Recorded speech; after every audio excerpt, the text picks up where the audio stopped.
The United States. Joining us right now is Dr. Jim Walsh, an international securities expert at MIT. Sir, good to have you on the program. Welcome.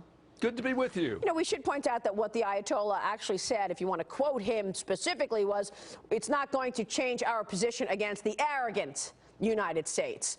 Just to throw that in, because he is sticking to his guns in terms of his perception of this country. What's your perception of the deal right now? Well, I think it's a good deal. It reduces Iran's uranium by 98%. It cuts their centrifuges by 2/3. But there's so many details in this, it's easy for critics to cherry pick it. I think if you want to evaluate something, you need to stand back and ask yourself two questions. How does it compare to other agreements that we've had that have been successful? Non-proliferation agreements with Muammar Gaddafi, not a good guy, with the Soviet Union, a bad actor. And then also, how does it compare to the alternatives? And my own view, as someone who studied this for a long, long time, is this agreement is the strongest multilateral agreement on non-proliferation that we've ever negotiated, stronger than the NPT, stronger than that Libya agreement. So I think it's a big win, and I don't really see, you know, we're locking this thing down for at least 15 years. Probably longer. I don't hear what the alternative is that can achieve that same objective. What about the idea that this arms embargo is being lifted after 5 years? Yeah, and this was something that was brought up by the Iranians in the 11th hour that we caved on. Yeah, I have a different reading of that. I may be wrong, but that's not my reading of the history. The arms embargo was imposed by the UN as punishment for Iran's nuclear program. That was UN resolution, I think it's 1929. It's on the web.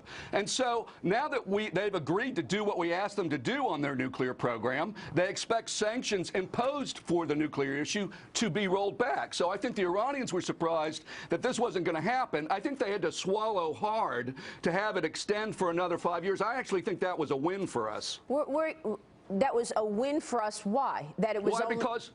Because if you do something bad and I punish you for it, and then you agree to stop doing the bad thing, in theory you are supposed to stop the punishment. We imposed the arms embargo not just because we wanted to, but because of the nuclear deal. They are now doing what we want on the nuclear side. So they're naturally, in any business deal, you would expect that if one party does what they're supposed to do, the other party is going to reciprocate. And so, but I think they swallowed hard, and I think they made a concession on that. Do you expect that once Iran is able to trade weaponry and get new arms after this 5 years, that some of those weapons will go to places and groups like Hezbollah?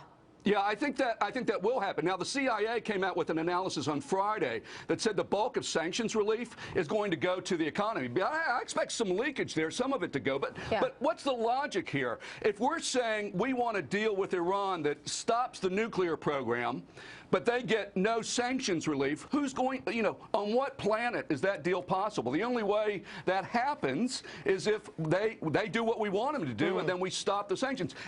For the folks who say, no, we can't have any sanctions relief because of terrorism or whatever, they're saying no nuclear deal. And then what do you get? You get terrorism and a nuclear weapon. You have an unconstrained Iran. That's the worst of all possible circumstances. It's really amazing that even the 4 Americans, though, are still being held hostage. That was another part of this that was a surprise to me. Sir, good to have you on the program. Thanks so much for weighing in. Thanks, Maria. We appreciate it, and we'll see you soon. Jim Walsh joining us from MIT.